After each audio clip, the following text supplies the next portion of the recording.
I've got an attitude, I've got an attitude, I've got an attitude of gratitude.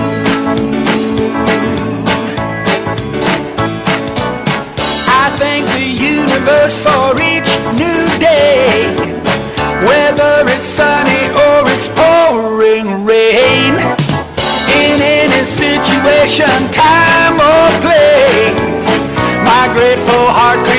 a state of grace. Yeah, yeah, yeah, I got an attitude, I've got an attitude, I've got an attitude of gratitude.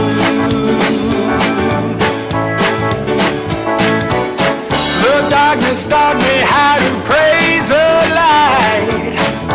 Wrongness makes me hunger for what's right. Now there's not any place where I don't see heaven's blessings pouring down on me. Yeah, yeah, yeah, yeah, I got an attitude, I've got an attitude, I've got an attitude of gratitude. When Jesus fed the hungry multitude, he did it with a grateful attitude. Although it looked like there was not enough, he thanked his Father for abundant love. Say yeah, whoa yeah, say yeah, yeah, yeah, yeah, yeah. I've got an attitude, I've got an attitude, I've got an attitude of gratitude.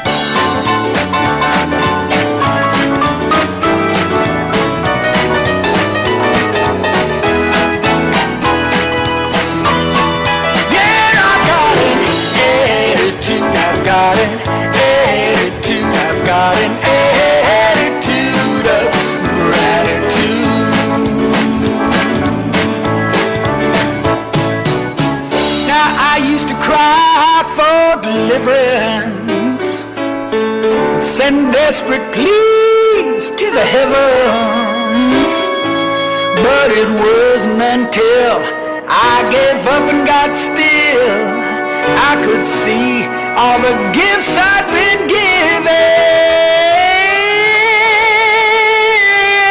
Yeah, now I've got an attitude, I've got an attitude, I've got an attitude of gratitude. I've got an attitude, I've got an attitude, I've got an attitude of gratitude. I've got an attitude of gratitude.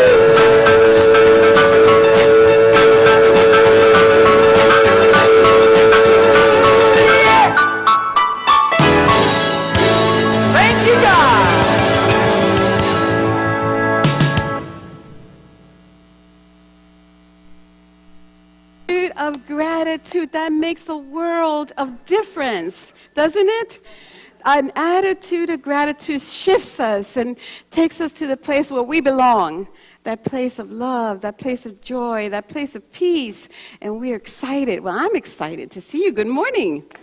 Good morning. So you notice that we've configured the sanctuary a little differently, and we were able to add a little bit more chairs. So it's a little bit more chairs in here than we normally have, but they're all equally distanced, 6 feet, a lot of homework. But it gives you an opportunity to sit with anyone that you feel comfortable sitting with. So I'm glad that we were able to do that for you. Thank you. Thank you. And so why don't you take a moment and greet each other first, and good morning, namaste, namaste to each and every one of you. It's always so wonderful to see you. This day is such a beautiful day, isn't it? It's the day I woke up this morning full of, I heard yesterday one of the prayer chaplains say resurrection energy. And so I'm kind of filled with that resurrection energy this morning, and I know that you are feeling that as well.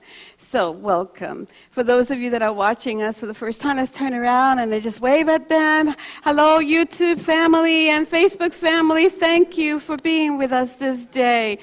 It's so interesting. Michael was able to print out for me some details about, the statistics of Facebook and YouTube, how many people are watching, and I was shocked. We're having audiences from India and what were some of the other foreign countries? Anyway, it's a couple other countries that are way out there that we weren't expecting. So really wonderful that we have this opportunity, this medium, to be able to broadcast our unity service to the world and know that we are able to help transform lives. So I'm grateful for that. So I want to get into the service today because I'm really excited about what we have created today, and we know that creation comes because all of us are praying throughout the week. And there's this sweet energy that comes together and helps us to be able to be divinely guided to what is being offered. So Unity or Citrus, if you're watching for the first time, is a loving, spiritual, positive path for living. And our mission here is to create a loving, healing, spiritual community. And I don't know how many of you know, or those of you that are watching on Facebook or YouTube, there is someone in our service, every single service, there is someone in our service who prays the entire time. That's their goal. We call that they holding the high watch. Okay? And so this week's high watch person is Lydia Valentine. Yes. And so and she sits in the back of the room. They always sit in the back of the room because actually when we do meditation, they actually get up and hold sacred space for us. So isn't that amazing? That we have someone doing that every single Sunday. And then that person after service goes to the prayer box and takes any of the prayers that are there and begins to make calls. So in your seats every Sunday we leave a little purple slip. And if you want prayer, if you want that high watch person to call you in the afternoon and pray with you, then you simply fill out that purple slip and you put it in the prayer box that is right in the back of the room. And if you're watching online and you're not able to put your prayer request in the prayer box, then you call the office. And Denise is so gracious. I tell you, everybody give Denise a wonderful round of applause. Because Denise will take those calls and she will direct them to the prayer chaplain. So know that this special time that we're together is held in sacred space. So without further ado, I'm going to invite you to join me in setting the intention for this morning by getting yourself really comfortable. And just take a deep breath with me. And let that go.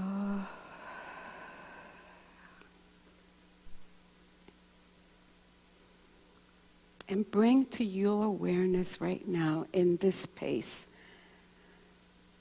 in this moment, at this time, the infinite presence, the force that holds all things together and from which all things are created, is right where you are. Bring that to your awareness. For where you are, it's sacred. We stand on holy ground. We are God's beloved forever, forever, and forever, held in grace and love, given everything that we need for the human experience. Within you is everything. The universe is within you. And you are the power right now and always. For that power that is everywhere present is right there with you. What an amazing mystery this is. So we acknowledge that. We acknowledge that we are with the ground of our being.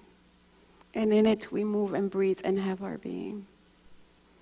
And so we enter these moments with an attitude of gratitude for knowing this truth. We enter these moments knowing that the present moment is the most powerful moment there is, so we let go of everything. We let go and we get into this flow of being in the oneness with one another and being one with God. And so we are so grateful for this understanding that Spirit has illumined in our mind. Thank you, Spirit. Thank you. And so today, with open hearts and open minds, we are ready to receive. And we will receive and give, because as we leave this place, we will not be the same. We will be restored and renewed and refreshed, and we will be able to give from the fountain that has been pouring through all the fullness. Our cup is filled, and we can give unto the world the love and be the light that we have come here to be. And so we say, thank you, thank you, thank you, thank you, Spirit. And so it is. So you join me in saying the affirmation of oneness this morning. There is one power and one presence in the universe and in my life. God the good, all-powerful, all-knowing, everywhere present, right here, right now, God. Namaste.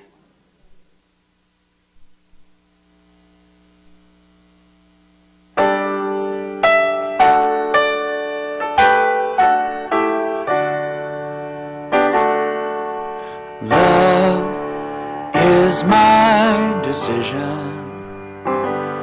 It's up to me to give of my heart.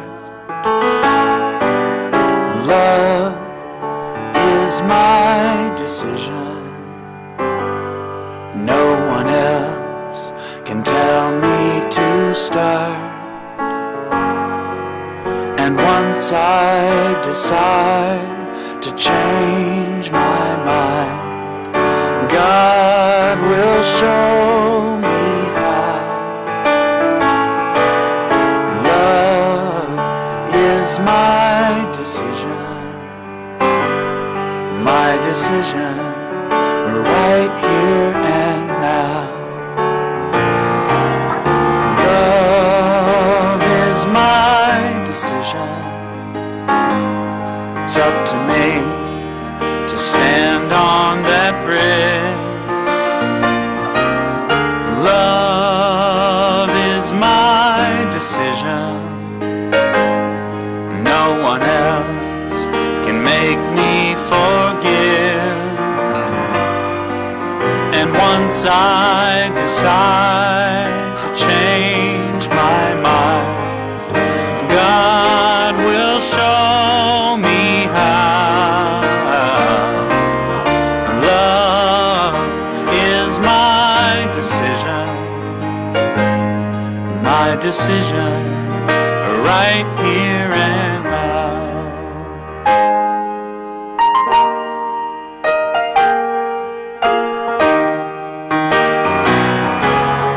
Love is my decision.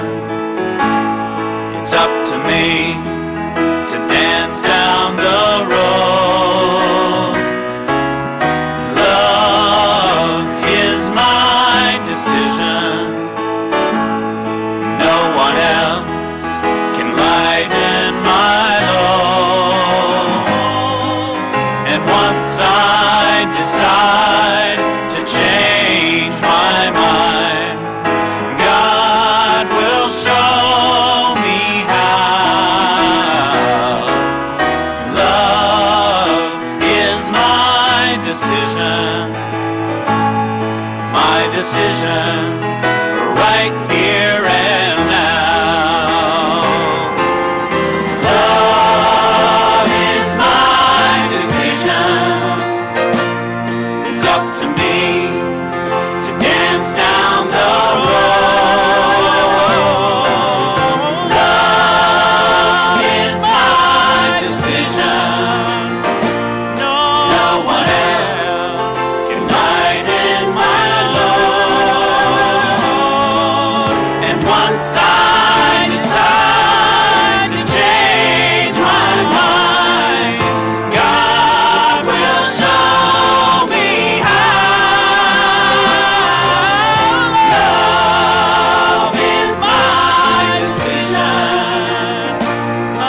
decision right here and now. My decision right here and now.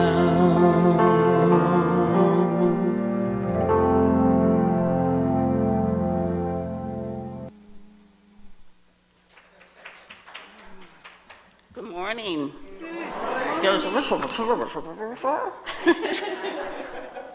Oh, that's pretty. One day, one day.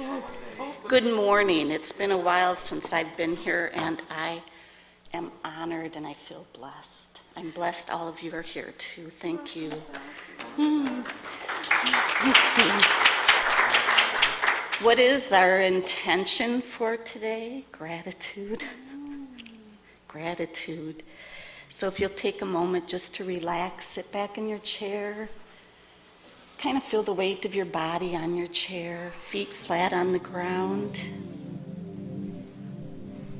Gently close your eyes if you're comfortable with that. Take a deep, deep breath. As you feel the breath enter your body, allow yourself to feel the gratitude of the breath of life.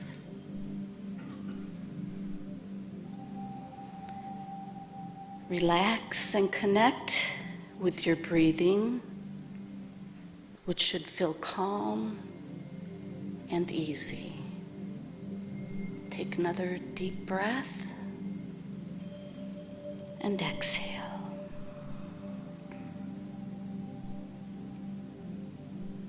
As we set this intention for this day, which is still new and unfolding,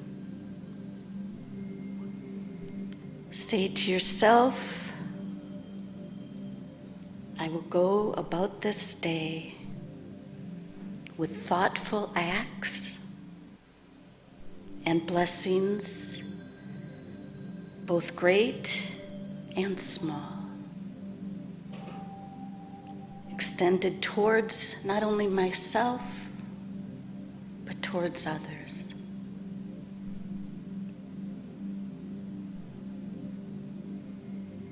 I humbly notice the aspects in me that allow me to live my life whole. I recognize the love my life holds.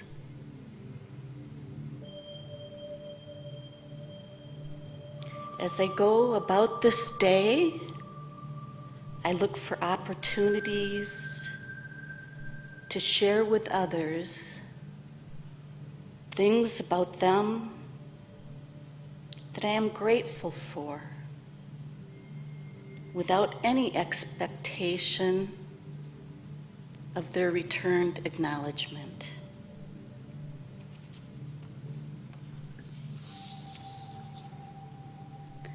I understand this day may hold challenges, and if these are things I cannot change, or maybe choose not to change, I choose not to let these events cloud me to honor all of the beauty in my life.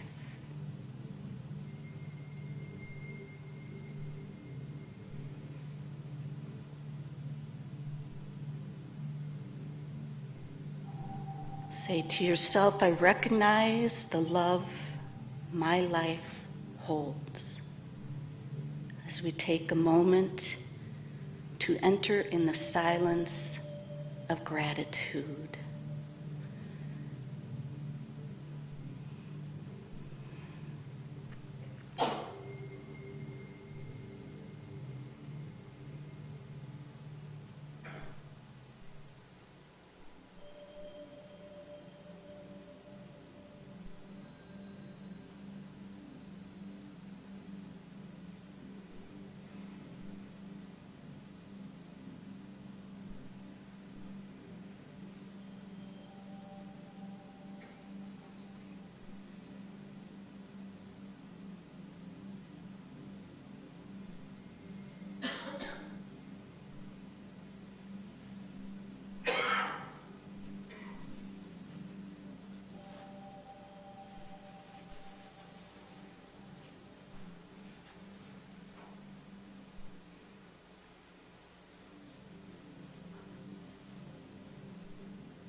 recognize the love my life holds. As we come to the end of our meditation, feel the gratitude well up inside your heart. I begin my day with my eyes wide open to life, open to the ability to have presence of mind, and the ability to feel the grace within me. Gently open your eyes and begin your day with all the beauty of God within. And so it is. Namaste.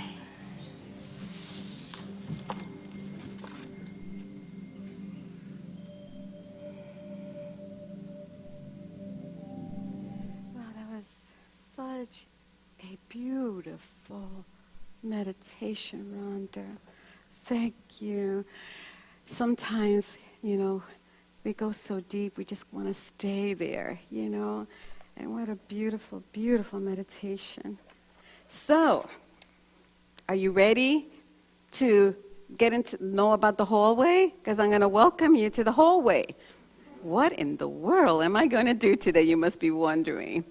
But I'll tell you that we're going to start a brand new series. Those of you that read the Weekly Wake Up know that I'm starting a new series that's based on the book by Ellen Davenport that is called Hell in the Hallway, Light at the Door. And that's a kind of strange title, and so when that title captivated my attention, so of course I had to read it and realize that this is a great book for us right now, because this is about helping us to navigate during transition. And there's so much change, and we all have to agree that there's been tons of change, especially during this time when we have had to go through this pandemic experience together.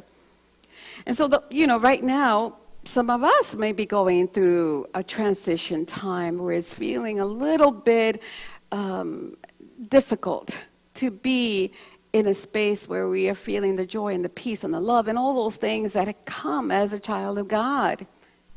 So the hallway, in this couple of weeks, we're going to explore together, based on the insights from the book. We're going to explore, what kind of hallways are there? And what spiritual practices can we apply to help us move through these hallways? And how can we create what we want behind the next door that is waiting to be opened? When I was a little girl, we lived in a 6-family house, and there were apartments, up and down the 3rd floor. And my parents, and there were 8 of us, okay? So my parents decided they would rent all the apartments except one. That was our home, and it had 4 rooms, and it was pretty tight in there. And guess where I would find myself a lot? In the hallway, because it's my little place to escape and play and be by myself. So the hallway is quite an interesting place to be at. In this case, hallways come because life changes. Events come into our lives that are sometimes welcomed. We want them to happen, and sometimes they are not welcomed at all. Some of them are coming, and we know that they're coming, but others are unexpected. We have no clue that they are going to show up. Some of the changes that happen in our lives we initiate, and other changes we have no control over those changes that come into our lives. And what we know for sure, that everything under the sun has a beginning and it has an end. Everything changes in this realm. And we can easily say that change and possibilities kind of are like our faithful companions on this journey. They're always there. There's change and there's always possibility. So what we know is when change comes, many times a door gets closed, period. And some of those doors are closed very gently and slowly, a little bit at a time. And some of them are slammed shut with a thunderous sound. Do you know what I mean? Get closed, and you know that you cannot walk back through that door, and you're left in a space that feels uncomfortable and unfamiliar territory. Don't know what you're supposed to do, and there's confusion and fear and all kinds of emotions that are surfacing. When one door closes, another one opens, but it can be hell in the hallway. You get what I mean? And this is what she's talking about. She says she heard that phrase first from her mom, who went to a convention, and she heard a speaker say it, and she came home and she said it. She says, I never forgot it, because that is so very true. Whoever said those words first had a real clear understanding that what it would be like when change comes and closes a door, and you don't know what's coming next. You don't know. And you have to be in that discomfort. You're left in this place that is the hallway, a time of transition. But in that time of transition, something really special is happening. You are going through some transformation. And it's sometimes very challenging to be there. There's a lot of emotional pain that comes with being in the hallway, and it hurts like hell. It does. I can tell you from my own experience when Danny died. He was a beautiful 10-year-old little boy, full of life. Got diagnosed with leukemia, and 8 months later, most of you know the story, he died. He transitioned, but I didn't know then what death really means. It's 27 years ago. But at that moment when I knew that my little boy was not going to be with us anymore, that I would never again be able to hold him or see him or hear him or be a part of his life, the emotional pain that I felt was beyond description. It felt like I was being tortured. And the hole in my heart felt like I would never, ever, ever be able to mend it. That door that once was opened was now closed forever. And my life as I knew it changed. And believe me, I could not see any light at that hallway. It was dark and unfamiliar. And death does that. When someone transitions, the door definitely closes. You can never go back to doing and being with the person in the physical as you once were. And we know in Unity that life is just a journey, and that when this life ends here, we just move on to another journey. But I did not know that then. And there are other experiences in our lives, other events that come and cause our world to be turned upside down. Things like a divorce, or an illness, or an accident that leaves us with limitations in our bodies, or the loss of a job that take away our financial security. But then there are changes that are kind of welcome, like the change of a birth, or getting married, or a child going off to college. It's still a change.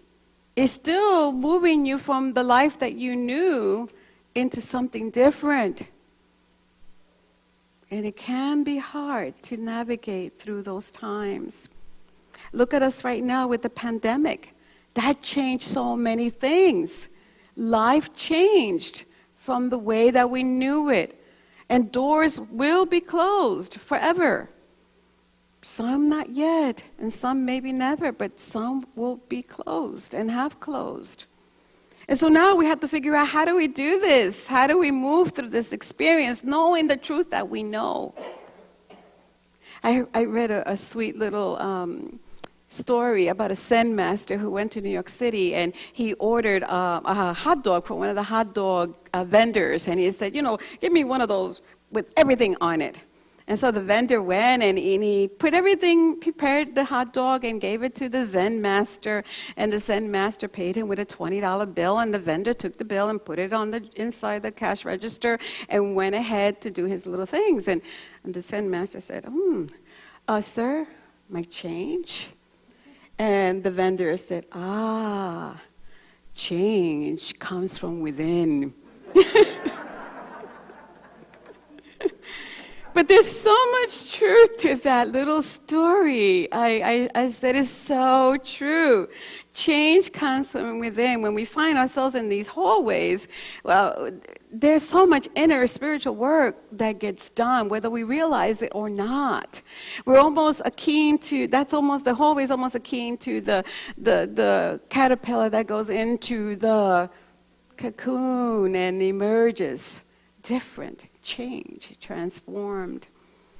And so what happens is that when we're there in that hallway experience, we're working through accepting what happened. We have no choice. We're accepting what happened. And we're trying to unwrap the gifts because there is a gift in it. Believe it or not, all things are working all together for our good. So there is a gift somewhere that came with that unexpected change. And somewhere in the hallway, you realize it. You know, what is that gift that came that I was able to grasp? Sometimes the gift is simply appreciating life so much better, becoming more alive to what you are, and having an attitude of gratitude, and really having it. Sometimes it humbles us, and sometimes it makes us realize that we're stronger than we have ever imagined ourselves to be. And in that place, we also begin to reimagine what is going to be the next phase of my life. What is it going to be like moving beyond what I just experienced? That work is very transformative, but it's not easy. It's not easy at all. And there's no formula for moving through it. We will move through this hallway experience at our own pace, at our own time. We'll take our own time and we will do it in our own way. No one can tell us how to do it because the inner work belongs to us alone. And no one can go into that inner sanctuary but you. It's a very, very sacred time in our lives when we are in the hallway. Davenport says that the hallway is marked by a definite door closing, an unmistakable shift in circumstances. It is a change that initially might beat you down, but eventually will call you higher. And you get to see from that place, that higher place, so much more clearly why you're here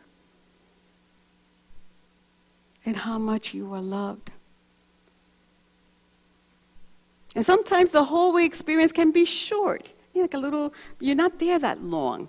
Like for instance, like when you go to the doctor and you have some test result, you have some tests made and now you got to wait for the results, you know. But boy, it's not a long time that you're waiting, but you're kind of feeling like, oh my God, the stories that we create while we're waiting, right? The fear, the thoughts like enter our mind. The experience can be really intense even though it's just possibly a week. Your mind can create all kinds of sort of awful scenarios. And like it happened to me last year, so in the early part of last year, I was experiencing a lot of really severe headaches, and I couldn't figure out, why was this happening? And I go to the doctor, and they did all kinds of tests, and one of the tests that they did was a brain MRI. And talk about stories. A week that I had to do a lot of spiritual work of releasing and letting go and being in the space and affirming the truth that I know that no matter the outcome, where I am, God is, and all things are working all together for my good. So even in the short hallways, we do the spiritual work. We pray, we meditate, we use our spiritual tools as we've been learning in unity so that we can remain centered and live the principles that we know. Sometimes the hallways are endless, really. The door closed and the circumstances that you're in will not change. Example, you have an accident and your spinal cord has been injured and you're paralyzed. It's very likely that you will never be able to go back to how you were before. And life for you is altered forever. And every single day you have to deal with this reality. So you're kind of like in an endless hallway. And you need more strength and more emotional stamina and compassion and patience to be able to accept what is. And to be able to know that you are not alone in it. And that you are a gift exactly the way that you are. There are no mistakes. None. There is a divine order. And so, in that place, you are required to really be close to the truth that you know. The spiritual work there is a lot of surrendering and trusting that all things will work altogether for your good. And then there are those inner hallways, the ones that we are called to because we have these questions like, why am I here? You know, I should have been gone a long time ago. I asked that question myself when Danny passed. I said, why did I stay? You know, I had the inner work I had to do. Why am I here? What's my purpose? Who am I really? And so that's an inner work. It's another time of surrendering and releasing and deepening and connecting and even having purification of the dark night of the soul that takes place when that's happening in our lives. And then, this is for us. Then there is the hallway experience where we get pulled in all together. Boom. We're in the hallway together. And if you're in the hallway together, there might be some bumping and rubbing and something that doesn't feel like you have your space or you're not as comfortable as if you were all by yourself in that hallway. So when a group of people are plunged into the hallway together, you are transforming and transitioning, not only collectively, but individually. Each one of us are doing this together. There's a beloved minister, I love her, Rhonda knows her well as well. Kelly Isolov is a minister at Unity in Kansas City. And she's one of those transitional ministers. And there was a Unity church that was destroyed during a tornado. And she was sent there to be with them, to be able to help them through recovery, go through the recovery process. And this is what she said about being in the hallway with them during that time, all of us together. And she says that in that place you saw the best of people and you saw the absolute freaking worst of them. Her words, okay? But I can relate. We see the best and the worst, but that doesn't take away the truth that we are one. It doesn't take away the truth that we are made of love and are love. And so we learn to support each other and love each other through it. And we deal with whatever issues we have so that we can do that. That's the spiritual work. Davenport says that when the future is uncertain for a whole group of people, their needs, desires, and reactions to the stress surface individually and collectively. That does not take away that they are a child of God. They're working through it. And so we need to be able to tap into more compassion and more patience and more understanding. And be able to use the wisdom that God will give us. That is not God will give us. We have it. Because where we are, God is. So the understanding, all those things we tap into our spiritual powers so that we can be able to support one another. So we won't necessarily talk about the spiritual work this week. We'll talk about the spiritual work more next week. But what is common in the hallway experience is that there will be a lot of emotions there. The feelings that you're going to feel do not have to be logical. Don't have to be pretty. And they don't have to be justifiable. Not at all. We tend to want to label our feelings as good or as bad. They're nothing but just feelings, not good and not bad. And those feelings are really will keep surfacing because they're clamoring for attention. That's how you soothe them. When you actually pay attention to them. When you're actually able to feel them. And that's scary. We don't want to feel our feelings. Talking about our feelings is not the same as feeling them. And so many of our problems are created because we don't want to feel them. We want to repress them or deny them or numb them. And we have so many ways of doing those things because it's hard to sit with our feelings. It's discomforting to sit with our feelings. In the book, Ellen Davenport says that when she became a minister, someone gave her a little advice and says, learn to be in discomfort because you will be in discomfort always. And I can say, whoa, is that true? Learn to be in the discomfort. Learn to work with it. Lean into your feelings. Feelings are an energy that wants to move through you. It doesn't want to stay there. And if you deny it and you don't acknowledge it, it will remain like a little child. You know, I remember the other day somebody was calling me and they called me several times. I didn't hear and I realized, oh wow, this feels like when I was teaching in 6th grade. Miss LaCour, Miss LaCour, Miss LaCour, Miss LaCour, Miss LaCour, Miss LaCour, Miss LaCour.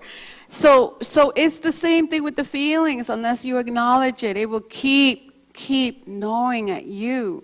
And so you have all that you need to be able to do that.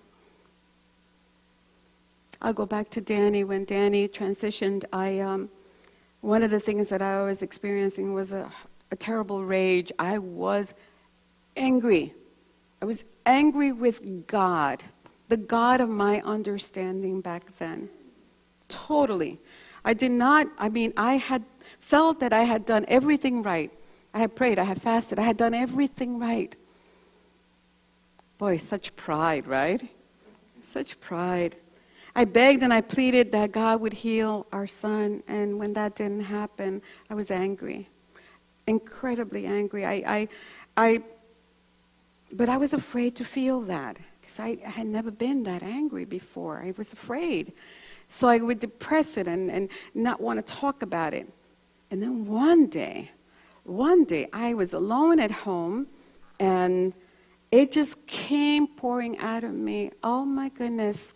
If anybody had seen the videotape of that moment, would say, well, she lost her mind. But I was crying and screaming and throwing things and punching pillows, and I was so angry. And the things that I said, this conversation I had with God out there, were not pretty. But when I was done, when I was absolutely exhausted, I'm not kidding you, I was so exhausted. I was sitting on the floor, tears flowing down. They're coming down more gently now. They weren't the howls and the screams anymore. And I felt like I had emptied myself of that anger. I let it out. It came out. And in that empty space, what I felt was a flow of divine love. A reminder of the truth that I didn't quite understand totally. That where I was, God is always going to be. And that my good is always mine to have. And that out of the ashes, beauty can be born. There was a loving presence that I felt was there. I just felt and I melted right into it. It was almost like, warm honey. When you're not feeling good, you take a nice spoon of honey and it kind of makes it feel a little bit better. Your sore throat is not feeling as bad. And so sometimes allowing yourself to lean into your feelings, to breathe and allow. Breathe and allow. No one's judging you. No one. The feelings are not good or not bad. You're just letting them move past you so that the spaces that they leave empty get filled with the grace and the love of God.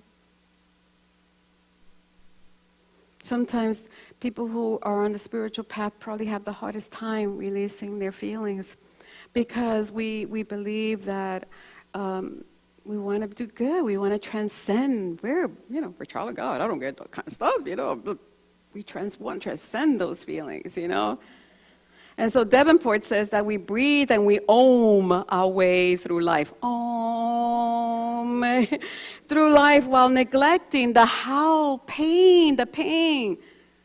Every now, that shows up every now and then. We bury the feelings in spirituality. Burying them in spirituality is no different, she said, than distancing ourselves with busyness or addiction or keeping a stiff upper lip. Why bother on earth? Why bother being on earth if you want to avoid the human experience? Remember, you are a spiritual being having a human experience. So embracing it all, the Alpha and the Omega, all of it, is what we're here for.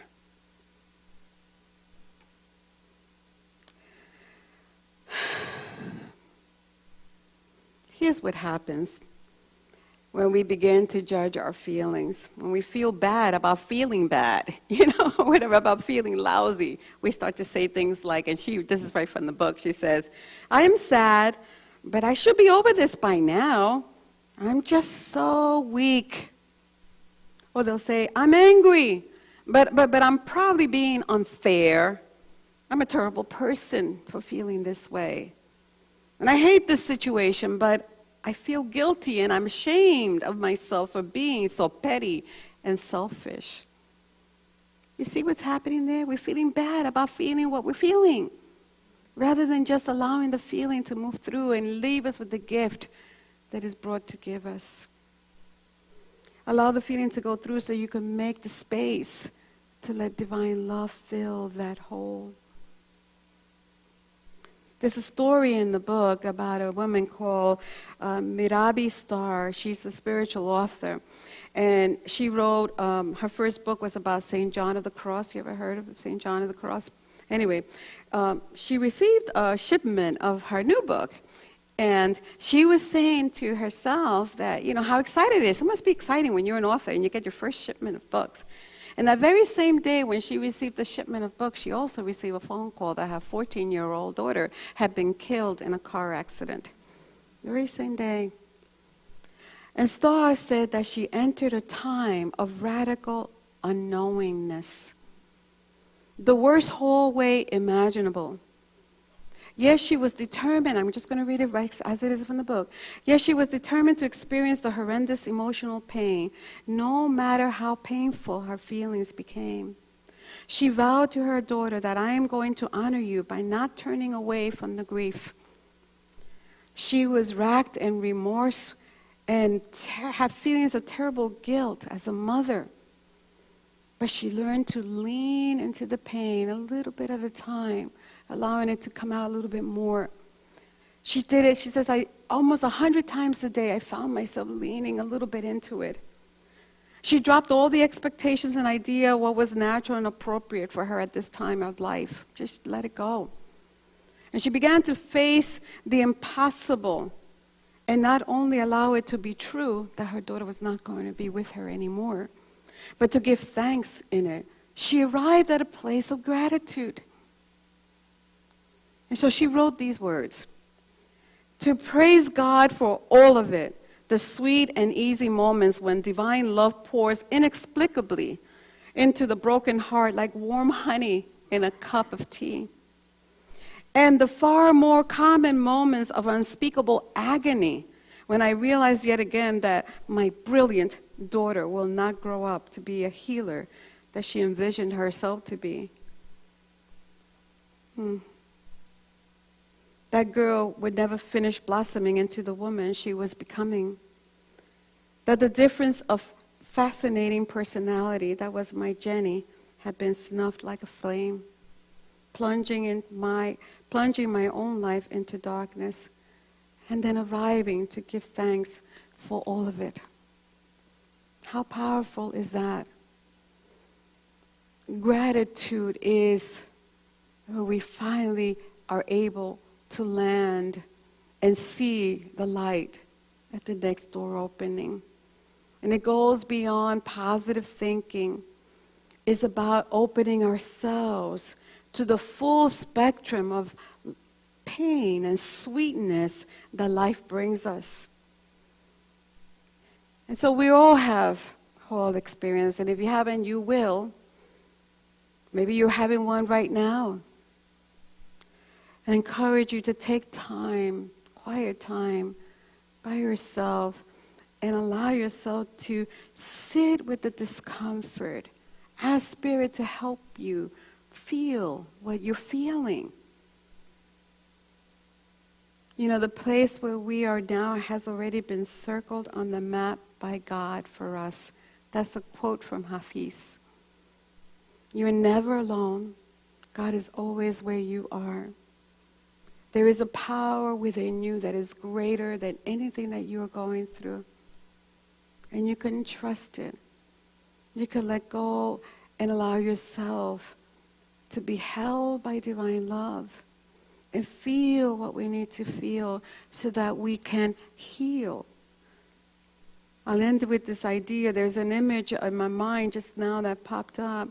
There's a tree in a beautiful park, Zion Park in Ocala, that has this giant wound. The tree has this giant wound. It's been torn apart. And yet there it stands with its roots deep, fully exposed. It felt the pain and fully exposed. But it has deep roots, it's tall, and it still gives. It gives shade. It gives pleasure to those that need a place to be little creatures. And that is like us too. Yes, we'll have the wound. We'll carry it. It'll be there. But also as we move through that experience, we will get stronger. Our roots will be deeper. And we will still be able to be and give the love and the light that we are. That is my prayer for each and every one of us. Namaste.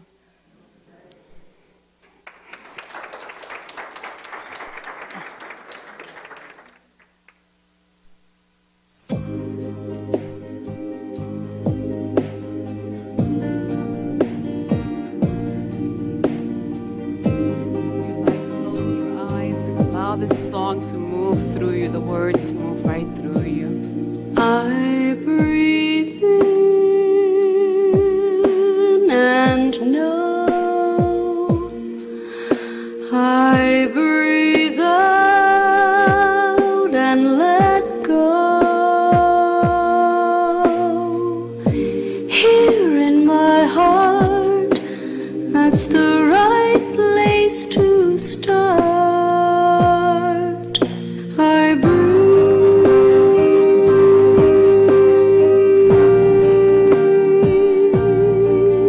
just breathe.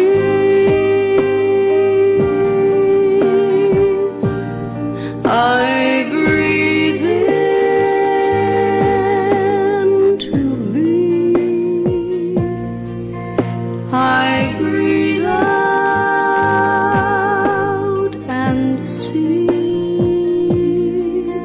what is true, right and real.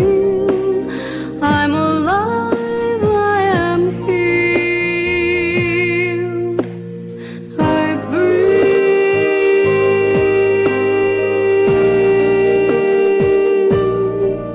just breathe.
that's the right place to start.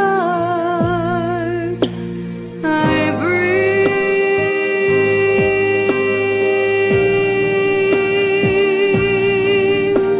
just breathe.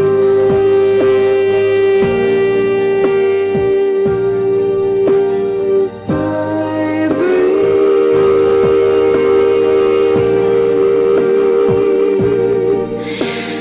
just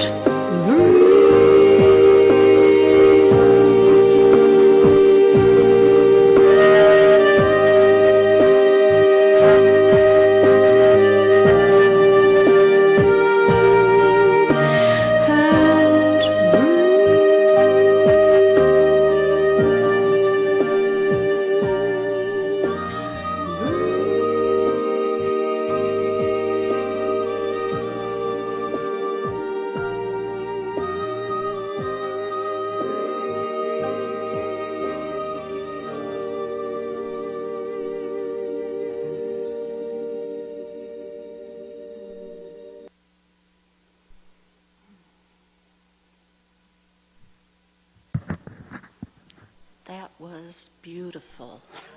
Wow. Whew. Thank you, Reverend Luz. I've been in many hallways in my life, and I refuse to go back to those doors that are slammed because I know it's better. This is the time in our service where we want to give of our blessings and our love and our tithing and our offerings. So if you'll hold them in your hand or close to your heart.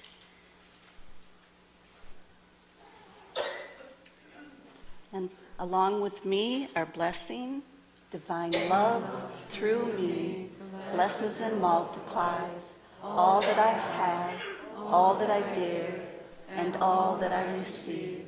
I send forth this gift with my blessings and my love.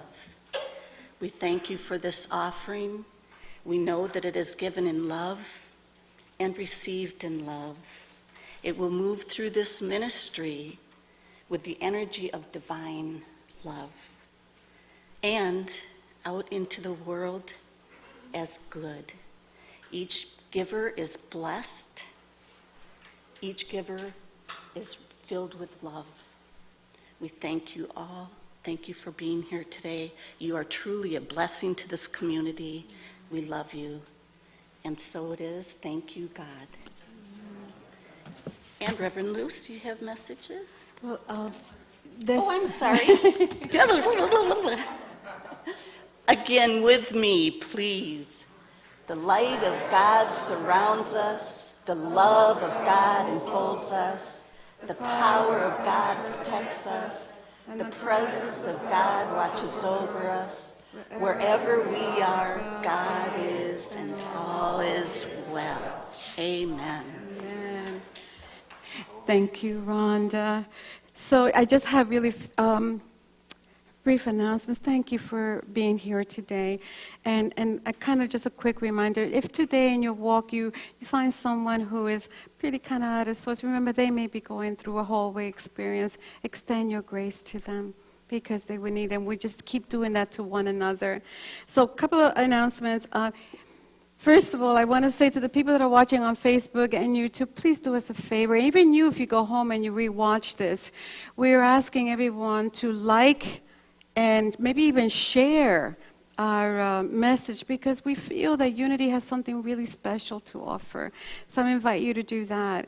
The other thing that I want to bring to your attention is that we are getting together as a committee very soon, I think it's not this week, but the next week, to begin to plan the phases of full reopening. And we're getting closer to that, but we need your support and your help. And you can do that for us by filling out the survey that is on the weekly wake up. So go to the weekly wake up, fill it out. It's anonymous. So I don't know who said what, and that's great, but I do need you to do that because that will give us more direction. And then finally, if you don't get weekly wake up because you don't use, we have a lot of people in our community that don't use the technology. I'll get together with Michael and we'll see maybe if we could print a couple of those and leave them in the lobby for people to pick up on a Sunday. Finally, I want to acknowledge if you're a visitor here for the first time, I saw one before. Where are you? Oh, if you're here, maybe they stepped out, but anyway, you're always welcome here. We love and appreciate that you came here. I love you. Have a wonderful, terrific, fantastic week. The bookstore is open. I will go and meet you if you want to go out those doors in the back. I'll meet you there, and we exchange some love with one another. Have a great week. Bless you. Thank you.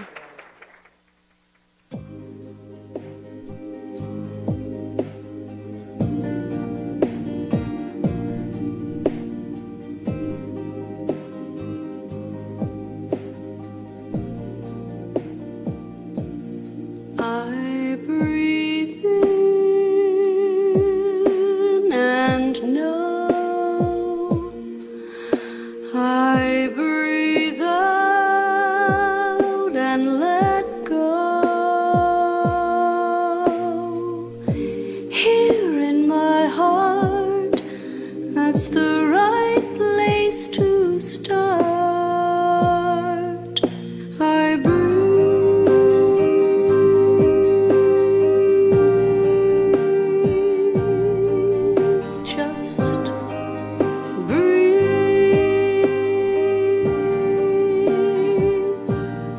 I breathe in to be. I breathe out and see what is true, right and real. I'm alive, I am healed. I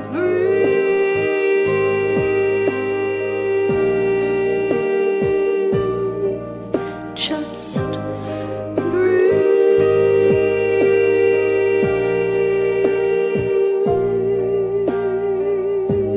here in this moment. If I'm in the flow, here in this moment, I let go.